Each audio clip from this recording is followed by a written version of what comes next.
오늘 우리가 함께 은혜 받을 말씀입니다. 오늘 하나님께서 우리에게 주신 말씀은 요한복음 4장 28절에서 30절 또한 39절입니다. 제가 하나님의 말씀을 봉독해 드리겠습니다. 여자가 물동이를 버려두고 동네에 들어가서 사람들에게 이르되 나의 행한 모든 일을 내게 말한 사람을 모아보라. 이는 그리스도가 아니냐 하니 저희가 동네에서 나와 예수께로 오더라. 여자의 말이 그가 나의 행한 모든 것을 내게 말하였다 증거하므로 그 동네 중에 많은 사마리아인이 예수를 믿는지라. 아멘. 제가 오늘 말씀의 제목은 그리스도를 전하는 자입니다. 한번 따라 하시겠습니다. 그리스도를 전하는 자. 네. 그리스도를 전하는 자. 그리스도인이라고 하면은 여러 방면으로 말할 수 있을 것 같습니다. 그러나 그 중에 하나는 그리스도인이란 그리스도를 전하는 자, 그리스도를 소개하는 자일 것입니다. 오늘 말씀을 통해서 우리가 진정 그리스도인으로서 어떻게 해야 예수 그리스도를 잘 전할 수 있는지 함께 살펴보면서 함께 은혜되는 시간 되어지기를 바랍니다. 오늘 본문 말씀에 그가 나의 행한 모든 것을 내게 말하였다 증거함으로 그 동네 중 많은 사마리아인이 예수께 나오고 또 예수를 믿게 되었다라는 말씀이 나오죠. 그러니까 예수님께서 사마리아 여인에게 사마리아 여인이 여태까지 행한 모든 것을 사마리아 여인에게 말씀하셨다라는 거예요. 그래서 결과적으로 그렇게 증거함으로 그 동네 중에 많은 사마리아인이 예수를 믿은지라. 사마리아 땅의 복음이 증거되어지고 많은 자들이 예수님을 믿게 되어진 그 동기가 결과적으로 이 사마리아 여인 때문인데, 이 사마리아인이 어떻게 예수님을 증거했느냐? 그것은 예수님께서 자기에게 행한 모든 것을 내게 말하였다. 그렇게 증거함으로, 그렇게 예수님을 증거함으로 많은 자들이 예수님께 돌아왔고 또 믿음을 갖게 되었다라는 것이죠. 이것은 단순히 예수님께서 그 여인의 어떤 과거의 일들을 맞추신 어떤 용한 분이다. 그러니까 한번 만나봅시다 라고 얘기를 해서 많은 사람들이 예수님께 나오고 또 예수님을 믿게 되었을까? 아니면 그 당시 유대의 슈퍼스타이셨던 그 예수님이 사마리아 땅에 오셨다라는 그 소문을 그 여인이 최초로 증거했기 때문에 그곳에 있는 많은 사람들이 예수님께 모였을까? 근데 저는 꼭 그것만은 아닐 것이라고 생각합니다. 물론 그것도 포함이 됐을 거라 생각되지만 그보다 더 큰 이유가 있다라고 생각이 듭니다. 왜냐하면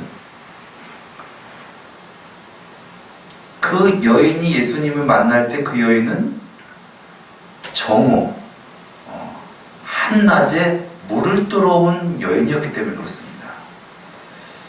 전 시간에도 우리가 나눴지만은 그 여인은 사연이 많은 여인이었죠. 그래서 사막과 같은 어떤 풍토를 가진 그런 이스라엘 땅에서 이 한낮에 물을 뜬다라는 것은 좀 이치에 안 맞는 거예요. 불볕 더위가 내리쬐는 그런 낯을 피해서 선선한 시간에 물을 뜨러 가는 것이 맞죠. 그런데 그 여인은 굳이 한낮에 가장 햇빛이 가장 강하게 내리쬐는 그 시간에 물을 떠러 왔다라는 것을 생각했을 때, 또 그 여인이 과거에 어떤 그런 과거가 있는, 남편이 5이나 있었던 그런 과거를 가진 어떤 그런 부분들이 본 말씀에서 나온 거 보면은, 어떻게 보면 이 여인은 사회와 또 그 동네 사람들과 뭔가 조금 고립된 상황 속에서 뭔가 이렇게 사람들 앞에 선뜻 나가서 자기를 비추고 또 그 사람과 섞이는 것을 좀 두려워했던 어떤 그런 여인이었다는 것이죠.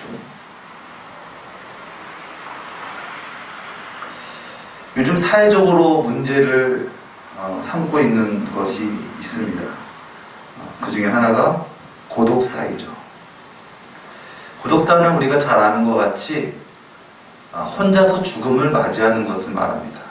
이것은 뭐 죽는 것도 내 자유로 하고 싶어, 그래서 나 혼자 죽고 싶으니까 나를 좀 내버려둬, 내 소원이야, 이렇게 해서 고독사가 되는 것이 아니라, 돌봐줄 사람, 또 생일 마지막에 같이 할 사람이 없어서 즉 무연고여서 혼자서 쓸쓸하게 죽음을 맞이하고, 그래서 몇 달, 심하면 엄청나게 시간 많이 지난 상태에서 발견되어서 이 사람이 혼자서 죽음을 맞이했구나 라는 것이 발견되어지는 어떤 그런 사건을 말하고 있습니다.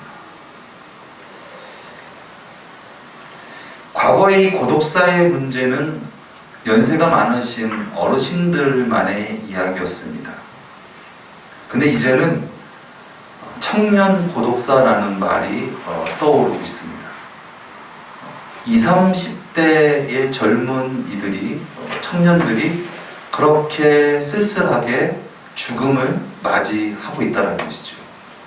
개중에는 스스로 목숨을 끊은 경우도 있지만, 개중에는 영양실조로 그렇게 쓸쓸하게 또는 질병으로 그렇게 쓸쓸하게 생을 마감하는 사람들이 많아졌다는 것이죠. 2021년 조사로 전국적으로 고독사는 총 1년에 4,200건 정도가 된다고 합니다. 하루로 따지면 약 11건 정도가 된다고 합니다. 경기도에서는 한 1,000명 이상이 되고, 서울에서는 800명 이상이 되는데, 특별히 서울에서 800명 이상 되는 인구의 10%가 청년 고독사라는 거예요. 사회가 핵가족이 되면서 또 1인 가구다. 그래서 세 가구당 한 가구가 1인 가구라고 하잖아요. 점점 이것이 문제가 되고 있는 상황입니다.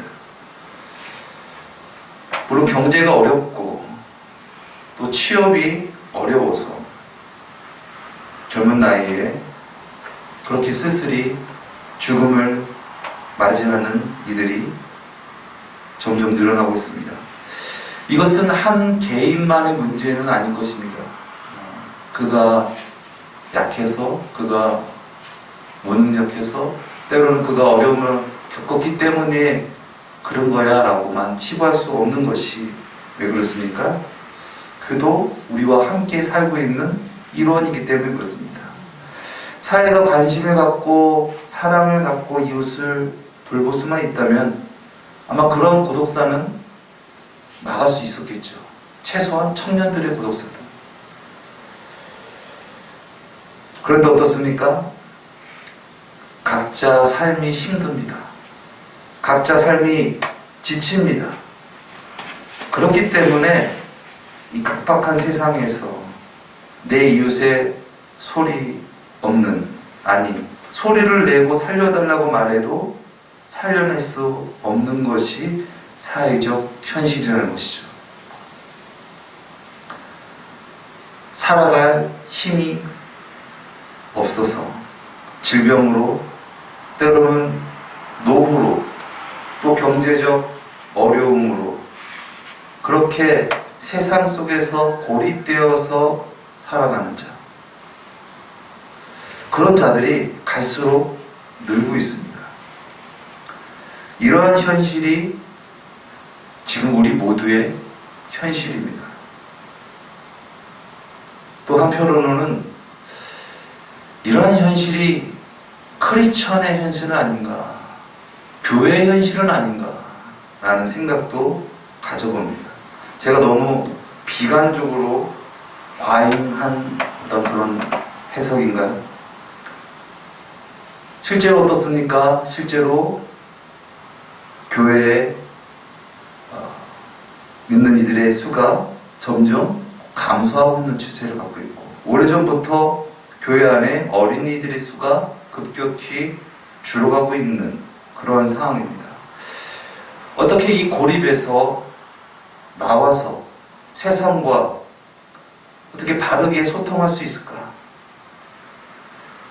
이것은 우리가 너무 세속적으로 맞추고 그래서 물들여서 우리가 뭔가 변질되어야 된다라는 얘기를 하자는 것은 아닙니다.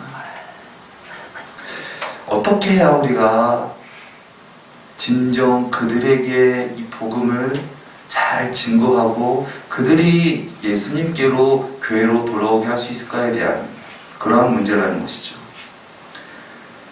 요즘 코로나로 인해서 복음을 전하기가, 전도하기가 더 어려운 이 시대에 많은 교회들이 이런 어려움 가운데 어떻게 해야 세상과 바르게 소통할 수 있을까에 대해서 끊임없이 고민하고 있습니다. 오늘 말씀에서 나오는 이 여인, 전 시간에 살펴보았듯이 과거가 참 파란만장했던 그런 여인이었습니다. 그래서 사람들 사이에 들어가기를 꺼렸던, 그래서 한낮에 가장 뜨거운 시간대에 물을 길러 나온 여인. 그런데 그가 예수님을 만나고 그가 처했던 사회적인 고립을 깨고 나와서 동네에 들어가 예수님을 전했더니 그 동네에 많은 사람들이 예수님께 나오고 예수님을 믿게 되었다는 것입니다. 어떻게 사회적으로 왕따로 여겼던 그가 복음을 그렇게 잘 전할 수 있었을까? 어떻게 사람들이 그의 말을 믿어서 예수님을 믿게 된 것일까? 세상 속에서 손가락질 받고 그래서 세상에서 숨고 싶었던 여인, 그런 여인이 왜 자신을 손가락질했던 그 세상 속에 들어가 예수님을 증거했고, 왜 그들은 그 여인의 말을 듣고 예수님께 나오게 되었을까?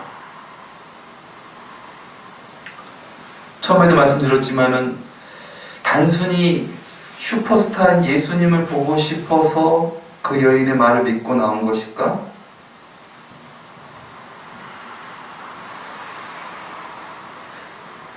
또 그 여인의 입장에서는 자신을 정죄하고 사회적으로 고립시킨 어떠한 그런 사회에 굳이 들어가서 왜 그 여인은 예수님을 만난 소식을 전했을까? 만약에 그 여인이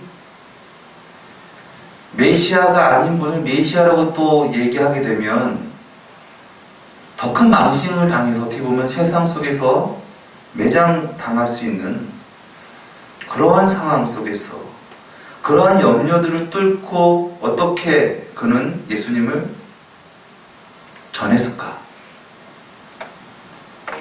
그 이유를 생각해 봤습니다. 그런데 그 이유는 단순합니다. 그 이유가 뭐겠습니까? 그 여인이 진짜로 메시아를 만났기 때문에 그렇습니다.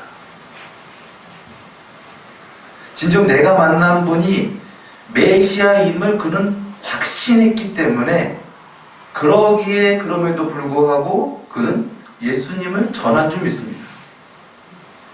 그러나 반면 예수님과 함께한 제자들은 어땠습니까? 사마리아인들에게 복음을 증거하지 못했었죠. 아무튼 결국 그 여인을 통해서 사마리아 땅에 복음이 증거되는 축복의 본물을 연 그런 여인이 되었습니다. 저는 오늘 말씀을 통해서 과연 그가 어떻게 예수님을 증거했을까? 어떻게 그가 예수님을 증거했기 때문에 사회적으로 고립되었던 그가 예수님을 증거해서 그들이 예수님께 돌아왔을까에 대해서 끊임없이 생각하면서 말씀을 꼼꼼히 보았습니다. 오늘 39절 말씀에 여자의 말이 그가 나의 행한 모든 것을 내게 말하였다 증거하므로 그 동네 중에 많은 사마리아인이 예수를 믿는지라. 그가 예수님이 나의 행한 모든 것을 내게 말하였다 증거하므로, 결과적으로 그러므로 동네 중에 많은 사마리아인이 예수를 믿은지라 라고 오늘 말씀에서는 기록합니다. 분명 이 말씀 외에 생략되어진 어떤 말씀 속에 어떤 배우의 어떤 그런 부분들이 많이 있었겠죠. 그러면서 저는 이 말씀의 맥락을 따라서 이 여인이 과연 어떻게 예수님을 증거했을까에 대해서 생각해 보았습니다. 그가 예수님이 나의 행한 모든 것을 내게 말하였다 증거하므로 그 동네 중에 많은 사마리아인이 예수를 믿는지라. 그는 예수님께서 자신이 그동안 행한 모든 것을 자신이 말하지도 않았는데 예수님께서 그것을 이미 아셨다라는 것을 사마리아인들에게 증거했습니다. 예수님을 증거할 때 그런 것을 생략하고 저 유대 땅에서 지금 난리난 그 예수가 지금 오셨으니까 예수님 빨리 보러 오세요 라고 얘기를 했다든가,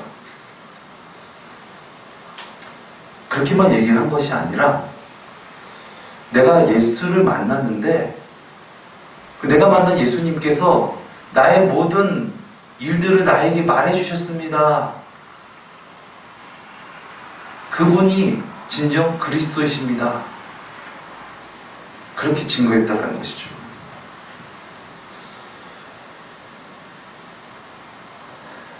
저는 성경에 나와 있지는 않지만 아마 그 여인이 이러한 심정으로 예수님을 증거하지 않았을까 조심스럽게 생각해 봅니다.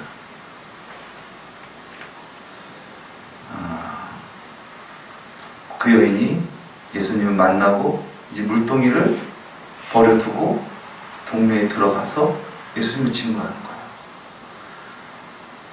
근데 이렇게 제가 말한 것처럼 장황하게 다 얘기를 했을 수도 있고 더 자세하게 얘기했을 수도 있겠고, 아니면 그러한 마음의 심령을 갖고 전했을 거라고 저는 생각이 듭니다. 그 여인이 어떻게 보면은 사회적으로 고립되었던 그 여인이 동네에 들어가서 얘기를 했을 때 어떻게 얘기했을까요? 여러분은 저를 아시죠? 여러분이 알다시피 저의 인생은 정말 난잡하고 또 복잡한 그러한 생을 살았던 그런 사람입니다. 지금 저를 돌이켜보니까 그러한 삶 속에 어떻게 해서 나는 행복하려고 노력을 하고 갈구했지만은 늘 마셔도 그 목마름을 채울 수가 없었습니다. 그러한 저의 삶은 허망한 인생이었습니다. 무엇으로도 그 마음을 채울 수가 없었습니다. 그래서 죄를 짓고 또 사회적 지탄을 감수할 만큼 저는 이 갈급한 마음을 해결하려고 저는 많은 노력을 했습니다.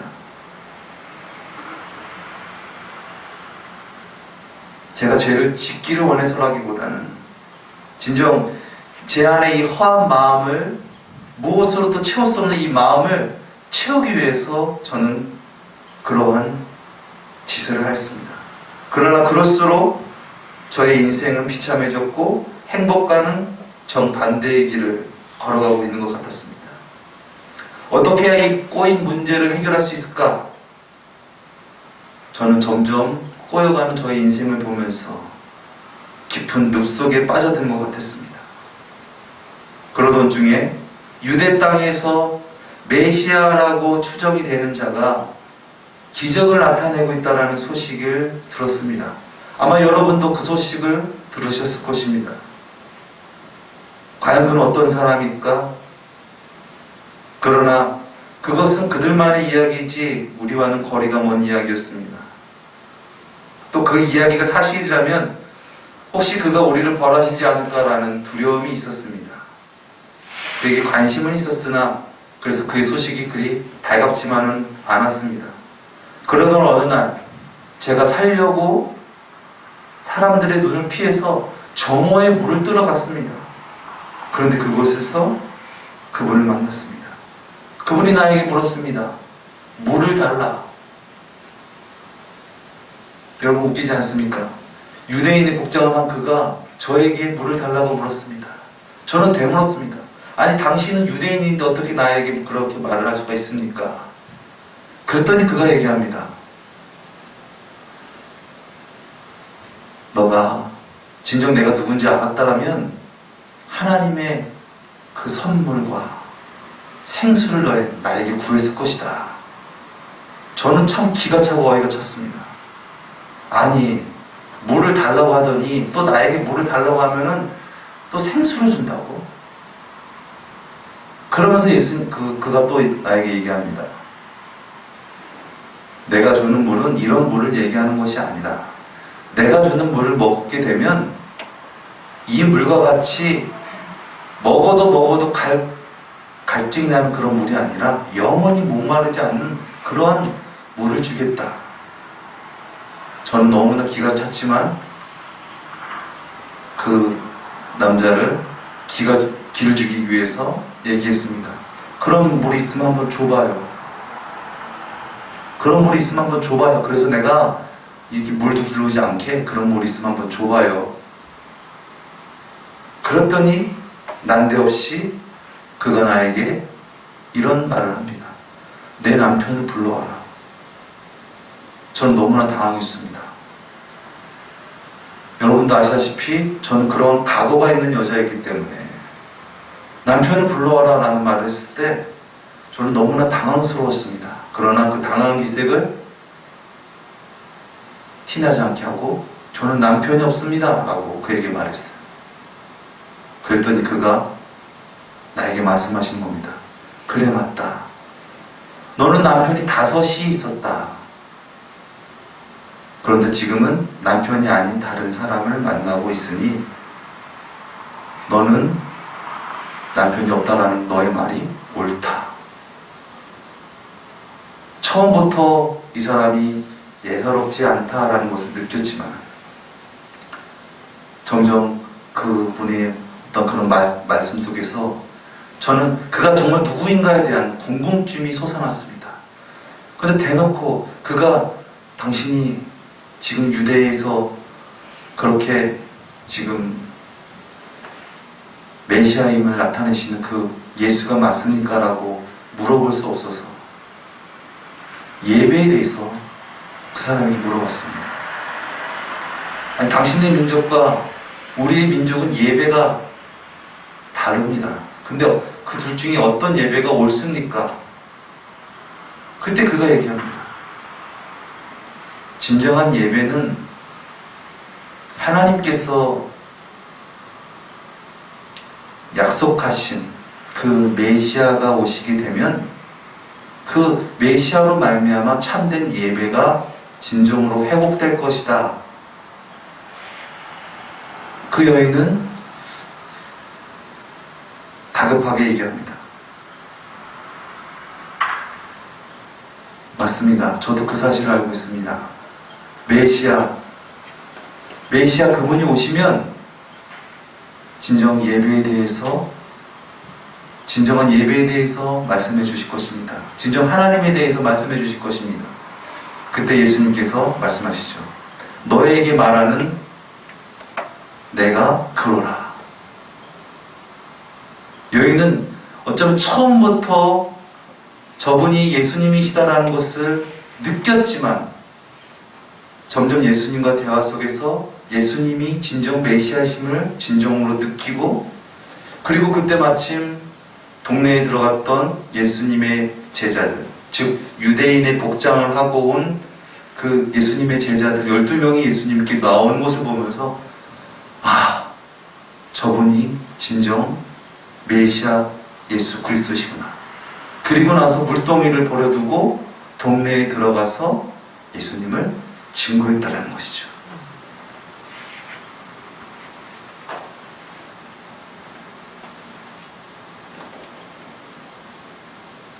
여인이 이렇게 고백을 했을 때 많은 사람들이 예수님께 나오는 놀라운 역사가 있었다는 것이죠. 저는 오늘 말씀을 통해서 진정 우리가 예수님을 전하려면 우리가 진정 이 여인과 같이 예수님을 만나야 된다. 진정으로 만나지 않으면 진정으로 전할 수 없게 되겠죠. 진정으로 만나야 진정으로 전할 수 있습니다. 진정으로 예수 그리스도를 만난 자는 무엇을 증거합니까? 자신이 죄인이었다라는 것을 예수님을 전할 때 함께 증거한다는 것입니다. 나의 의로 내가 예수님을 믿었어. 그래서 나 교회 다녀. 그래서 나 예수님을 잘 믿어. 이렇게 나의 의로 예수님을 증거하는 것이 아니라 나의 삶 속에는 그러한 절망이 있었고, 그러한 고립이 있었고, 그러한 고독이 있었고, 그러한 슬픔과 아픔이 있었습니다. 무엇으로도 나는 이 문제를 해결할 수가 없었습니다. 그런데 성경에서 말씀하신 예수님을 만났습니다. 근데 그 예수님이 나의 그 과거를 알고 계십니다.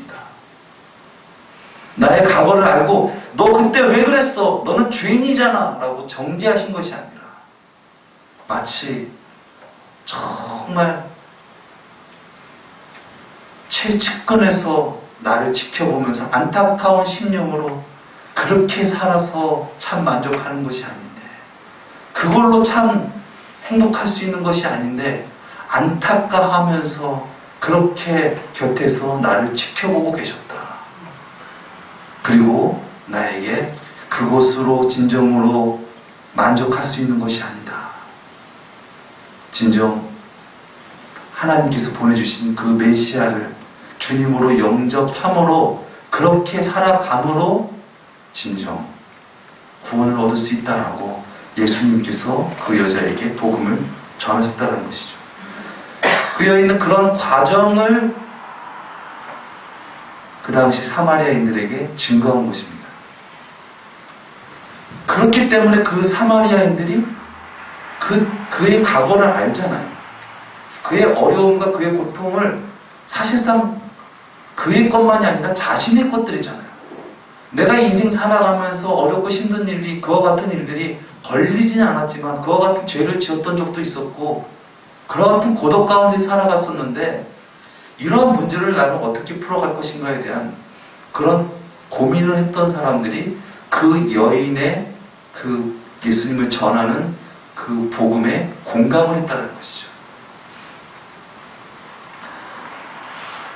우리나라의 부흥의 역사를 일으킨 장대원 교회의 역사도 여러분 너무나 잘 아시죠.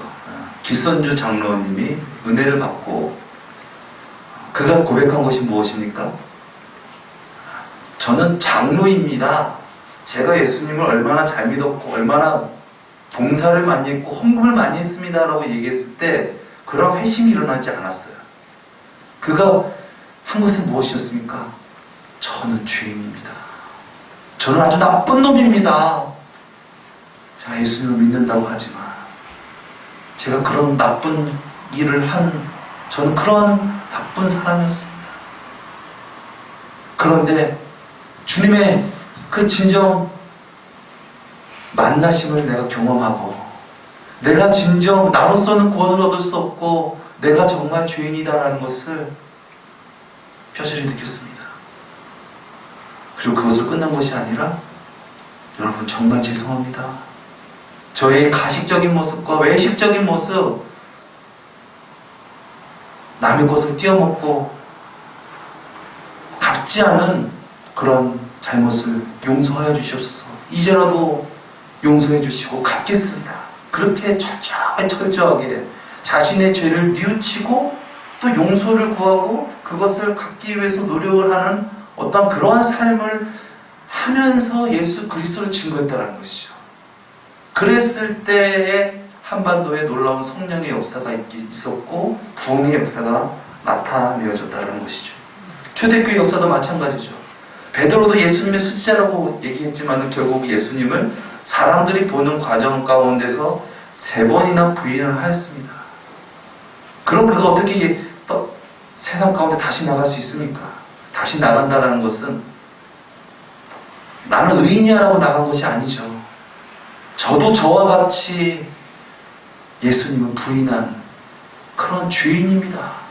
그러나 제가 부활한 예수님을 다시 뜨겁게 만나고 진정 주님께서 나를 사랑하시고 나를 구원하시는 분이시라는 것을 제가 알게 되었습니다. 그렇게 고백했을 때 놀라운 하나님의 역사가 나타내었다는 것이죠. 그렇습니다.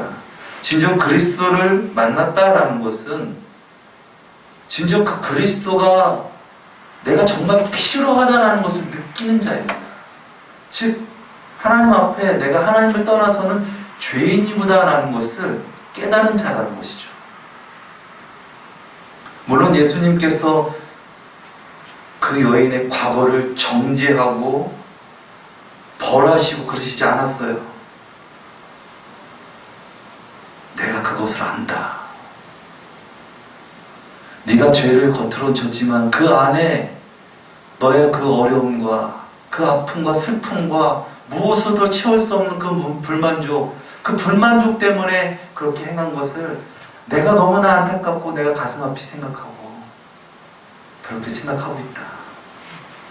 그러면서 그에게 찾아오셔서 예수님께서 내가 그리스도라고 만나주신 것이죠. 상종하지 않는 사이에, 원수 같은 사이 속에서 누군가 먼저 다가가서 손을 내미는 것 참 힘들고 어렵습니다. 내가 외면을 했던, 사회가 나를 외면을 했던 간에 먼저 다가가서 자신의 어떠한 뜻을 나타내는 자, 그것이 참 어려워요. 인간적으로 봤을 때, 이성적으로 봤을 때, 육신적으로 봤을 때, 또 물질적으로 봤을 때 그것을 초월하기가 너무나 어렵습니다. 그러나 그것을 진정 초월할 수 있는 방법이 무엇입니까? 진정 전인격적으로 예수님을 만나는 거예요. 진정 예수님을 만나면 그 모든 것을 초월하고 전할 수 있는 자가 되어진다는 것입니다. 겹겹이 정말 두껍게 나를 가두고 나를 고립시켰던 어떤 그런 알에서 깨어난 자가 자신 안에 있는 그 무언가를 세상에 전할 수 있게 되는 줄 믿습니다.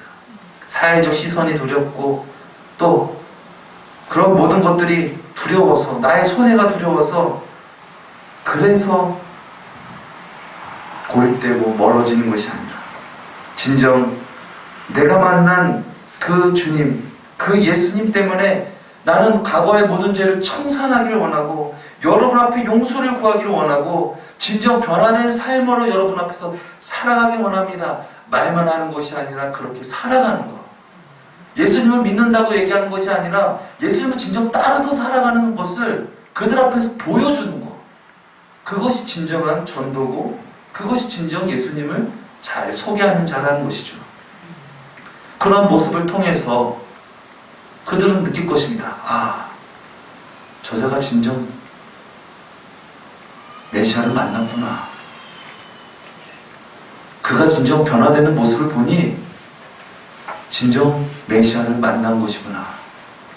결국 그러므로 말미암아 그 당시 많은 이들이 예수님께 돌아오게 된 줄 믿습니다. 그리스도인은 세상이 그리스도께로 나올 수 있도록 다리를 놔주는 사람입니다. 가식과 외식된 모습으로 남을 정죄하고 자만하여서 자기의 의의를 자랑하는 자가 아니라 진정 세상 속에서 자신의 지난 날에 그 죄를 고백하고 또 진정으로 회개하여서 그리스도로 말미암아 살아가는 자, 아픔을 경험한 자, 방황을 해본 자, 그러한 자가 지금 그러한 현실에 처해져 있는 사람의 짐을 풀어줄 수가 있습니다. 무엇으로도 채울 수 없는 당신의 갈증 나는 알고 있습니다. 그러나 저도 그런 여러 방법을 해보았지만 그것으로는 풀 수가 없었습니다. 그러나 진정 제가 예수님을 만나게 되니 참된 만족이 있었습니다. 그렇게 증거할 수 있는 자가 되어진다는 것이죠. 오늘 말씀을 통해서 진정 그리스도인으로서 우리가 진정 예수 그리스도를 어떻게 전해야 되는지 좀 깊게 진지하게 생각해 보았으면 좋겠습니다. 불신지옥, 예수 천당. 안 믿으면 지옥이야. 예수 안 믿으면 다 죄인이야. 마치 예수를 안 믿는 자를 정죄하며 밀쳐내서 배격하여서 더욱더 그들이 예수님을 믿지 못하도록 멀리 몰아내고 있지는 않은가. 과연 예수를 만났다라는 것은, 예수를 증거한다라는 것은 무엇을 의미하는 것인가? 우리가 진정 이 말씀을 통하여 깨닫고 진정 하나님을 만난 감격을 삶으로 예배하는 저와 여러분 되시기를 예수님의 이름으로 축원드립니다. 기도하시겠습니다. 사랑의 주님, 정말 복음이 들어갈 수 없는 불무지 사마리아 땅을 찾아오셔서 세상적으로 그 만족을 채워보려고 우물가에 찾아온 그 우물가에 앉아서 그 죄악된 세상 가운데 오셔서 진정 그 아픔을 공감하시며 진정 만나주신 그 놀라우신 은혜가 진정 우리 삶 가운데 나타내지기를 원합니다. 우리의 힘으로 이 삶의 문제, 하나님을 떠난 이 고독의 문제, 죄의 문제를 해결할 수 없음을 우리가 진정 예수 그리스도를 통해서 더욱더 깊게 알게 하시고 이제 예수 그리스도로 말미암아 진정 그렇게 고통받고 그렇게 힘들어하는 자들에게 삶으로서 변화된 인격으로서 복음을 증거할 수 있는 그런 우리가 되어지기 원합니다. 예수 그리스도를 온전히 증거하기 위해서 예수 그리스도를 만난 나는 의인이 아닙니다. 저도 예수 믿기 전에 진정으로 예수님 영접하기 전에 그런 아픔과 슬픔이 있었습니다.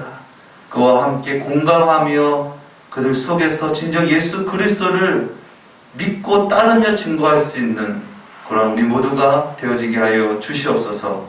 존귀하신 예수님의 이름으로 기도드렸습니다. 아멘.